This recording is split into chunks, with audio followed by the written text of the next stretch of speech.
Hey everyone, welcome back to the deep dive. Today we're going to be taking a deep dive into Brennan Gerald's Bio-Hemp 992 Manifesto.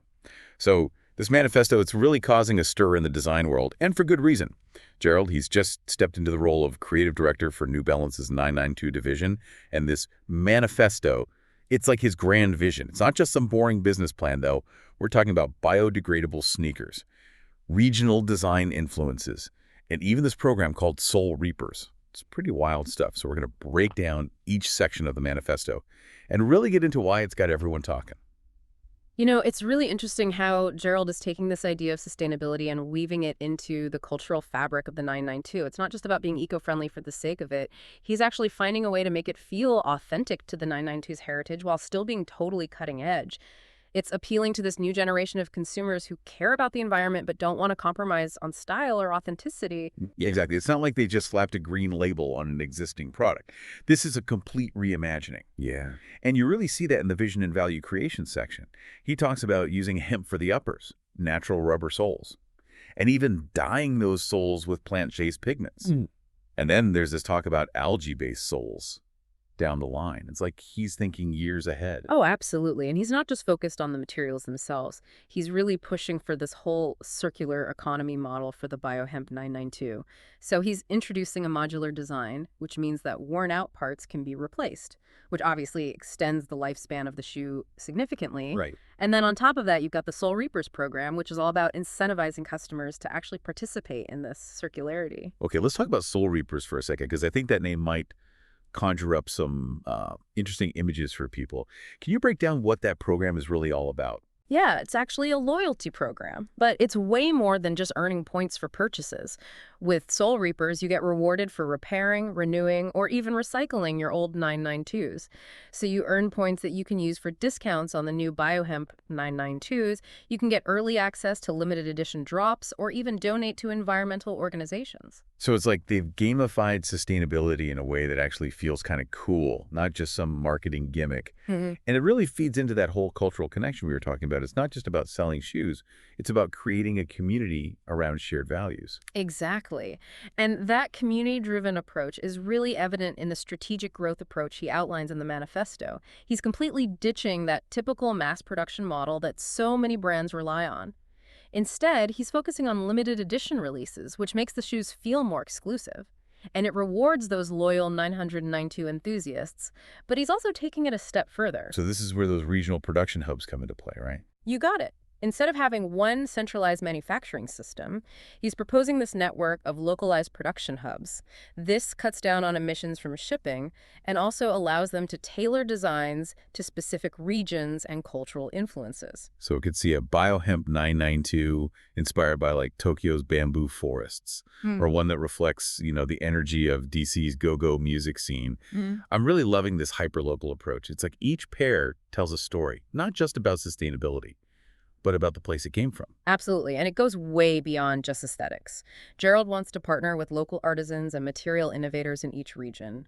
It's about building those connections with communities and tapping into regional expertise, which also brings us to his leadership philosophy.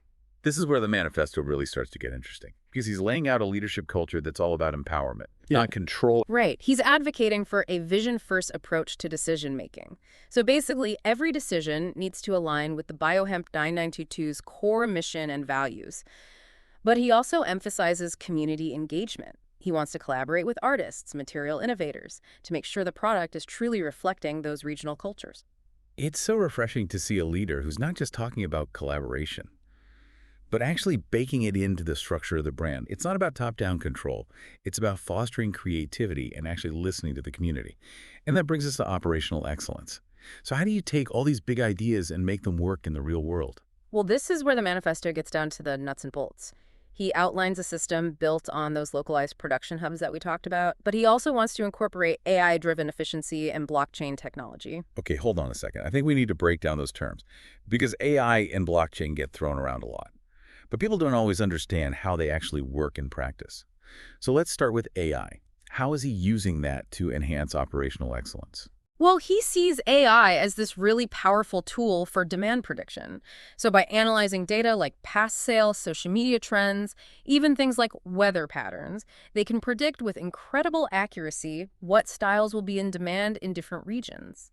This means they only produce what they need, which cuts down on waste, reduces overstock, and ultimately makes the whole supply chain more efficient.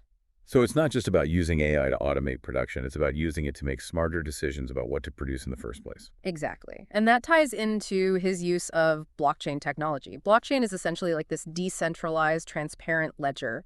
It records every step in a product's journey. So for the Bio-Hemp 992, this means consumers could scan a code on their shoes and see exactly where the materials were sourced, how they were processed, who was involved in the manufacturing. I mean, that's so much more than just a cool tech feature. It's about building trust with the consumer by being totally transparent. You can actually trace the journey of your shoes from the hemp farm to your feet.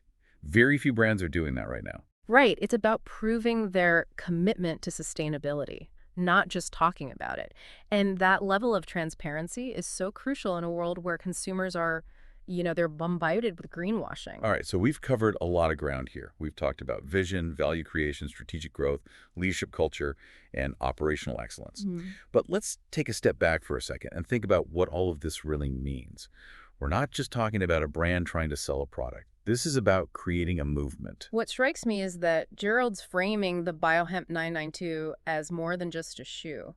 It's a statement. It's like a symbol of this conscious choice to engage with fashion in a way that aligns with your values. And that message is really resonating with people, especially younger generations who are demanding more from the brands they support. Absolutely. They're not just buying products, they're buying into a belief system. And that's a powerful thing. It's not just about, appealing to people's consciences. It's about making a product that people actually want, something they desire. Yeah, it's not just about wearing your eco values on your sleeve, or on your feet, I guess in this case. It's about looking good while you're doing it. And that's where all those limited edition drops, the regional designs, the collaborations with local artists come in. Sure. It's taking the Biohemp 992 beyond just being a sustainable shoe. It's making it a collectible, like a cultural artifact almost. Exactly. And that sense of cultural relevance is what's going to make this product last. It's future-proofed. And he actually dedicates a whole section of the manifesto to this idea of future-proofing. He outlines these strategies to ensure that the Biohemp 992 stays ahead of the curve, both in terms of the sustainability movement and just world of footwear in general. Okay, so let's get into future proofing. What kind of things is he talking about? I'm hoping for some really innovative stuff here. Oh, he's not just stopping at hemp and natural rubber. He's looking at these next-generation materials. He specifically mentions algae-based soles, which could be even more sustainable than traditional rubber. And then he even talks about experimenting with self-healing fabrics, which could dramatically increase the lifespan of these shoes. Self-healing fabrics. Okay, that is officially next level. So he's thinking about materials, but what about the design itself? Because trends change, aesthetics evolve. How do you make sure that Biohemp 992 doesn't become, yesterday's news? That's where that modular construction comes in. Remember, he's not designing just a single product. He's designing a system. So with this modularity, they can make updates, tweaks. They can even completely overhaul the design without having to scrap the whole shoe. So as trends change, they can adapt. They can incorporate new materials, new design elements, but they're still staying true to that core idea of sustainability and circularity. I'm seeing a real theme here. Adaptability. It's not just about creating a product that's sustainable today. It's about creating a product that can change and evolve to meet the challenges of tomorrow. Yeah, and that kind of foresight is essential in an industry as fast-paced as fashion. Right, exactly. It shows a deeper understanding of what sustainability really means. It's not just a trend, it's this ongoing process of improvement. He even talks about incorporating feedback from that Soul Reapers community, using their insights to inform future designs and sustainability initiatives. That's a really smart move. It closes the loop on the feedback cycle, and it makes those consumers part of the process. It's a great way to build brand loyalty and make sure the Biohemp 992 stays relevant to the people who are actually wearing it. Yeah, and it's a real testament to his collaborative leadership style. He's not just calling all the shots from the top. He's creating a system where feedback and innovation can flow back and forth between the brand and the community. Going through this manifesto, I'm really struck by how much emphasis Gerald puts on the human element. It's easy to get lost in the technical details of sustainability, but he always brings it back to the people, the consumers, the employees, the communities involved in the production process. It's really refreshing, isn't it? This isn't just some cold, calculated business plan. It's a vision for a more human, more ethical way of doing business. He even talks about wanting New Balance to be voted best place to work by 2040. It's a small detail, but it says a lot about his values. It shows that he's not just thinking about profits. He's thinking about the well-being of everyone involved in the Bio-Hemp 992 ecosystem. And that's what makes this manifesto so compelling.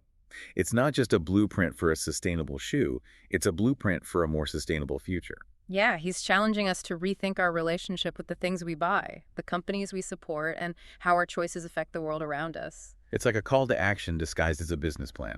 And I gotta say, I'm totally on board with it. I feel inspired. Yeah. It's like he took this iconic shoe, the 992, and turned it into a symbol for change, a symbol for a more conscious, more sustainable way of life. And he's not just relying on idealism. He's got a concrete plan, a system designed to make it happen. It's that combination of visionary thinking and practical execution that makes this so impactful. Yeah, he's not just dreaming big. He's showing us how to make those dreams a reality. And that's a powerful message. He's basically saying, we don't have to choose between style and sustainability. We can have both. Right. And we don't have to settle for the way things are. And I think what's so brilliant is that he's making it cool. He's making it desirable, even collectible. He's tapping into that human need to be part of something bigger than ourselves, to express our values through the things we buy.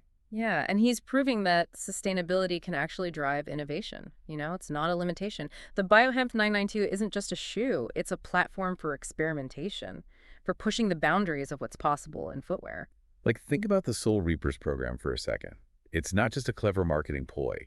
It's a whole new way of thinking about ownership. It's building a community around this idea of extending the life of a product, of repairing and renewing things instead of just constantly buying new stuff. Yeah, it's like he's using behavioral economics to create a more sustainable future. It's brilliant. And it's working.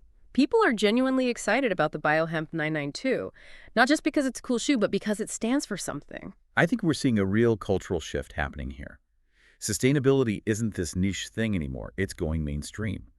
And brands like New Balance are leading the way. And they're doing it by speaking to our emotions. It's not just about facts and figures. It's about stories, connections, belonging. It's about remembering that the things we buy, they're more than just objects. They're extensions of ourselves. They reflect our values, our aspirations. So as we wrap up our deep dive into Brennan Gerald's Bio-Hemp 992 manifesto, let's take a minute to think about what we've learned. I think for me, it's about the power of vision. Gerald has laid out this incredibly clear vision of the future. A future where style and sustainability are not at odds, but intertwined. He's showing us that we can create products that are both beautiful and responsible, desirable and ethical. And he's not just presenting a vision, he's backing it up with a plan. A system that's built on innovation, collaboration, and a deep respect for people and the planet. Yeah, he's not just talking the talk, he's walking the walk. And he's challenging all of us to do the same, to really think about the choices we make and the impact we have. Right. He's saying we can do better. And here's how. The Bio-Hemp 992, it's more than just a shoe. It's a symbol of this new era of conscious consumerism, where we demand more from the brands we support. And we choose to align ourselves with companies that share our values. Absolutely. So next time you put on your shoes, think about what they represent. Think about the stories they tell, the journey they've been on, and the impact they have on the world. What does owning a piece of culture mean to you when it comes to sustainable consumption? That's the question Brennan Gerald is posing to all of us. And it's a conversation we need to keep having. Thanks for joining us on The Deep Dive.